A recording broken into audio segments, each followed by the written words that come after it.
Hello guys, this is Deepak Pandey and I am continuing my video lecture series on transformer with a new topic, open delta connection.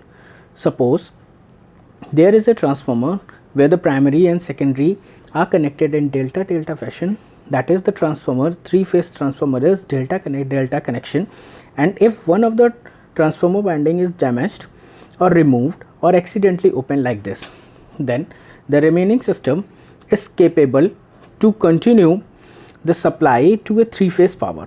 Okay, so this type of connection is known as the VV connection or open delta connection. अगर किसी भी तरीके से for example fault is occurs, damage is occurs or accidentally opened, or this one winding is open due to some a valid reason, अगर हमारे पास में delta connection किस में कन्वर्ट हो जाएगा, then it will convert into the open delta connection and it is looking like VV connection. ठीक है, जैसा कि यहाँ पे दिखाई पड़ रहा है. Okay, so this type of connection is employed when first thing is when the three-phase load is comparatively small. So a small three-phase load, we imply this type of connection. And next one is if one of the transformer bank is failed, as we have discussed earlier in this video lecture. Okay, तो ये हमारे पास में दो basic condition हैं जिसमें हम क्या करते हैं, ओपन डेल्टा और वीवी कनेक्शन को कंसीडर करते हैं. The actual common physical arrangement of this type of connection is looking like this. तो ये हमारे पास में कॉमन फिजिकल कनेक्शन है जो एक्चुअल में एग्जिस्ट करता है and it's diagram is looking like this. So in this particular case we have the VV connection. So delta connection is now converted into VV connection and we can see here clearly that still one winding is not present over there, but this two windings are able to supply the three phase load.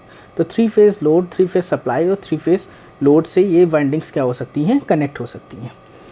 Now compare the open delta connection and delta connection like this. So in this system, this is the system where delta connection is used. Okay, here is the delta connection and in this side we have used the VV connection or open delta connection. Okay, so in first thing, in delta connection, the kVA rating of delta connection is √3 times of VL into IL.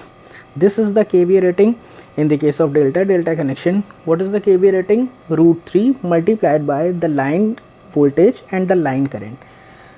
In case of delta connection, VL equals to VP.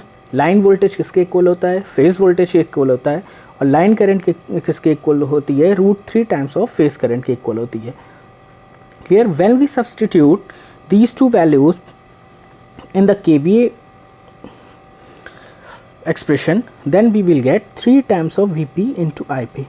So हमें यहाँ से पता चला कि when we are considering the delta connection, तो kVA rating कितनी आएगी, 3 times of the phase voltage and the phase current value.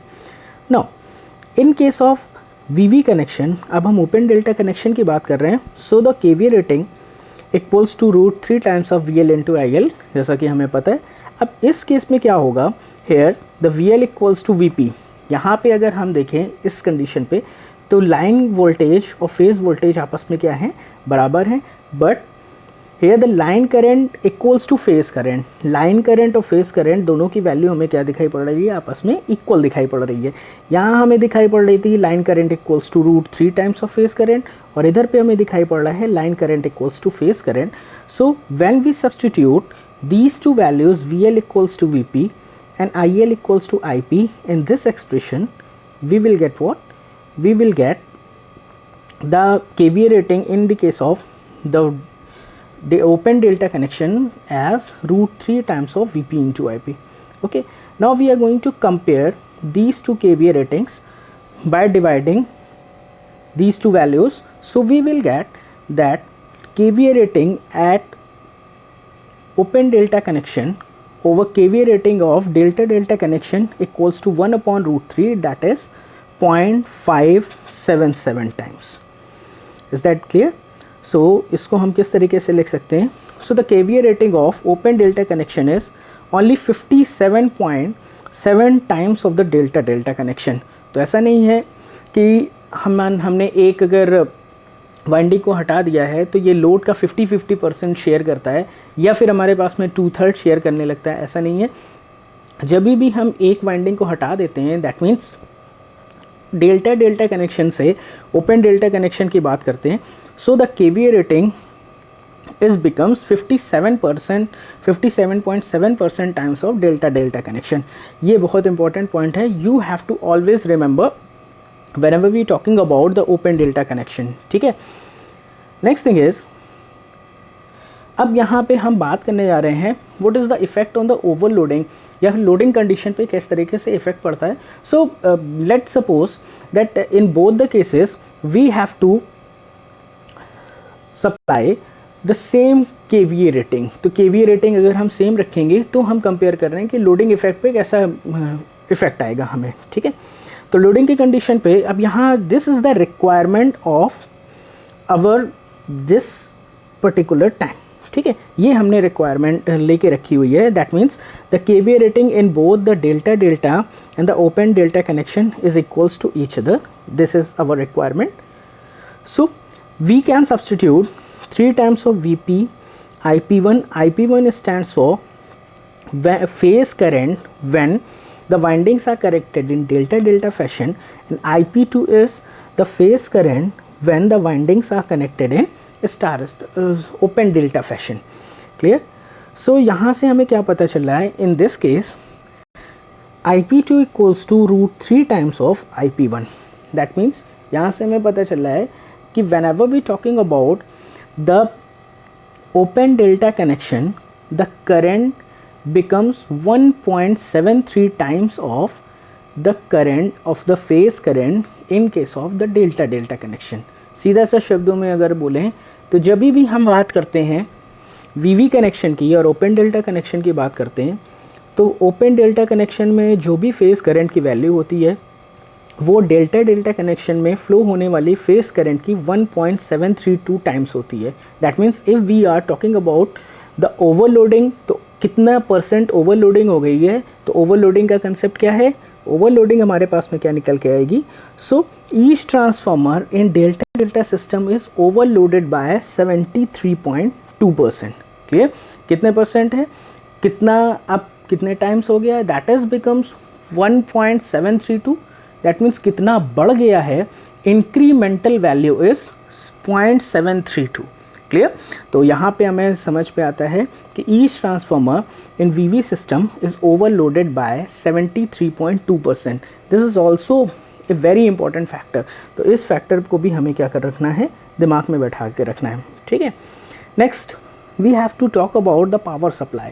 तो कितना पावर सप्लाई कर रही है, इसके लिए हम बात करते हैं। तो पावर सप्लाई का सीधा सा कंसेप्ट हमारे दिमाग में क्या आता है कि power supplied is equals to just half. जितना भी पावर, फॉर एग्जांपल 300 kVA और 300 वाट इज सप्लाइड, हम वाट के लिए बात कर रहे हैं, 300 किलो वाट सप्लाई कर रहे थे, तो दिमाग में आया there are 2 windings, so that will be equals to 300 divided by 2, but it is not the correct answer. याद रखिएगा, in case of power supplied measurement, for example this is the actual connection, so the secondary is supplied 3 phase load। secondary किसको supply कर रहा है, एक 3 phase load को supply कर रहा है। अब यहाँ पावर सप्लाई का कंसेप्ट हमें समझना है by the mean of the phasor diagram।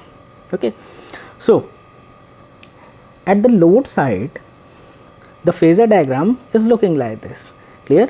VAN, VCN and VBN, this is the concept of the balance load. Okay, तो यहाँ हम बैलेंस लोड कंडीशन के लिए बात कर रहे हैं। So in case of balance load all the voltages VAN, VBN and VCN should be lie at an angle of 120 degree to each other in the electrical spaces. ठीक है, जैसा कि यहाँ सिचुएशन दी गई है।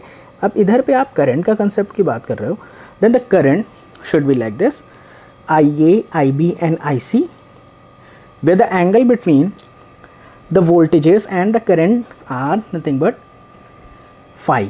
ठीक है, इनके बीच का करस्पॉन्डिंग एंगल क्या है, phi है। So this is the phasor diagram for the voltages and the current at the load side। clear? Now we have to calculate the value of power। power equals to what? power equals to VL IL into cosine of phi। P equals to VL IL into cosine of phi। यहाँ VL/IL cosine of phi के लिए बात कर रहा है, यहाँ पे face current हमने लिया है वो है न्यूट्रल कंसेप्ट में. So if we consider two currents IB and IC, तो IB और IC के केस के लिए अगर बात करोगे तो IB कहाँ पे अप्लाई कर रहा है, IB applying the corresponding voltage is this, and in the case of IC the corresponding voltage is this. Clear? So यहाँ पे हमें क्या याद रखना है, फर्स्ट थिंग इज अगर आप पावर बाय IB के लिए बात कर रहे हो तो power by IB equals to what, VBA into IB multiplied by the cosine of the angle between VBA and IB. So first thing is we have to calculate VBA. So VBA equals to nothing but VBN minus V of AN. Simple phasor summation. Okay, तो ये हमारे पास में concept है. इसी चीज़ को हम क्या करने आ रहे हैं, फेज़र की हेल्प से सॉल्व करने आ रहे हैं. Clear? So to calculate the value of VBA first we need what, VBN, and next one is minus of VAN. So here is minus of VAN. Clear? And the phasor summation of these two VAN and VBN will give the value of, or the phasor of VBA like this. Clear? So we have VBA and the value of current is IB. So अगर हम इसके वजह से power के लिए बात करते हैं, just because of IB, so power हमारे पास में क्या होगी, the value of VBA multiplied by the current multiplied by the cosine of the angle between VBA and IB. So यहाँ पे cosine of the angle between का concept आपके दिमाग पे क्या है, what is this? This angle is 30 degree and that angle is 5. So we have to calculate the angle between, or we have to examine about the angle between VBA and IB. So from the phasor diagram we have this angle like this. So ये phasor diagram से हमें ये angle कितना मिला, this angle is 30 degree minus 5. Is that okay? Similar case when we have to calculate the power due to IC. तो power अगर हमारे पास में यहाँ कैलकुलेशन दोनों वाइंडिंग्स की कंसेप्ट आपने कर लिया. So first thing is due to this winding and second one is just because of this winding, due to the winding BA, due to the winding CA. Clear? तो अगर हम CA winding के लिए हम जा रहे हैं, इस CA वाइंडिंग का कंसेप्ट अगर हम कंसेप्ट कर रहे हैं तो CA के केस में क्या होगा, VCA and next one is the IC. Is that okay? So यहाँ पे अगर हम एंगल के लिए बात करें, जैसा हमें एंगल इधर दिखाई पड़ रहा है, this is the angle between VBA and IB, ऐसे ही हमें यहाँ पे दिखाई पड़ रहा है the angle between VCA and IC is 30 + 5 degree. Is that okay? So the power is P equals to VL/IL cosine 30 + 5. So in this case अब यहाँ पे हमें पता है VL equals to the phase current, VL is the line voltage and VP is the phase voltage. So all the phase voltage are equal to each other. तो यहाँ पे हमारे पास में क्या है, line voltages are VL, these are the line voltages and IL is the value of IA, IB and IC corresponding values. So इधर पे हमें क्या दिखाई पड़ रहा है, this is the IL, VL into IL cosine of phi. So power of this power drawn between the windings C and A, and next thing is P2 equals to the power drawn between the windings B and A. So this is what VL/IL cosine of 30 minus 5 degree. Is that clear? So at unity power factor these are the two currents. So we have that power supplied is not divided into two equal parts. Power supplied two equal part में नहीं divide हो रही, power supply अलग अलग है, दोनों अलग अलग पावर को सप्लाई कर रहे हैं. ठीक है, one of the transformer supplied more power and next of the transformer winding supplied lesser power. Clear? So if we consider the unity power factor. So for unity power factor, cosine of phi equals to 1. When cosine phi equals to 1, so phi equals to 0 degree. In the case of phi equals to 0 degree, therefore the power supplied by each transformer is equal to each other. तो यहाँ हमें पता चला when we use the unity power factor load, then only, जब resistive load की आप बात करोगे, then only power is distributed equally.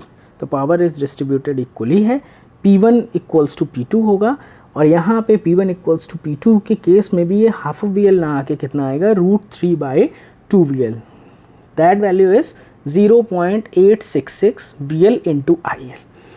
तो ये हमें क्या करना है, याद रखना है. तो क्वेश्चन में be asked that what will be the power drawn by the each transformer when power factor equals to 0 degree, or power factor is 1. So in that case phi equals to 0 degree. So cosine phi equals to what? In first case cosine phi is cos 30 degree, और दूसरे case में जो actual power factor cos 30 minus phi का case आ जाएगा, वहाँ पे values change होंगी. So P1 equals to P2 equals to √3/2 VL into IL, that is 0.866 VL into IL. So these are the key points we have to remember. ये सारे की points अभी हम लोगों ने पढ़ के रखे हुए हैं. So VA of the transformer VB bank equals to 1/√3 times of the delta bank. Okay, percentage VA carried by equals to what? The load VA per transformer in VB divided by the VA rating of the transformer multiplied by 100. ठीक है, ऐसे ही अगर हम बात करते हैं VA rating कैसे change होगी, तो इस तरीके से चेंज होगी. रेशियो ऑफ द ट्रांसफॉर्मर ये अभी हमने पढ़ा हुआ है. और एक और आप पॉइंट को इसमें ऐड कर लीजिए कि overloading of the transformer is 73.2%. Now there are few objective question. First question is, a VV connected transformer can be connected in parallel to only. So there is an essential or necessary condition for the connection of two three-phase transformers are in parallel, that their phasor groups belongs to the same category. Parallel में अगर आपको transformer को connect करना है, three phase transformer को, तो वहाँ पे फेजर ग्रुप क्या होने चाहिए, सेम होने चाहिए. क्यों सेम होने चाहिए? कॉस सर्कुलेटिंग करंट का कंसेप्ट आ जाएगा जब भी फेजर ग्रुप अलग अलग होंगे. और हमें इतना पता होना चाहिए कि वीवी कनेक्टेड ट्रांसफार्मर की बात आप करते हैं तो the phasor group of VV connected transformer is just similar to the connection of delta delta. तो यहाँ पे डेल्टा डेल्टा कनेक्शन ट्रांसफार्मर के साथ ही हम इसको क्या कर सकते हैं, पैरेलल में कनेक्ट कर सकते हैं. So option number A is the correct option in the case of question number 1.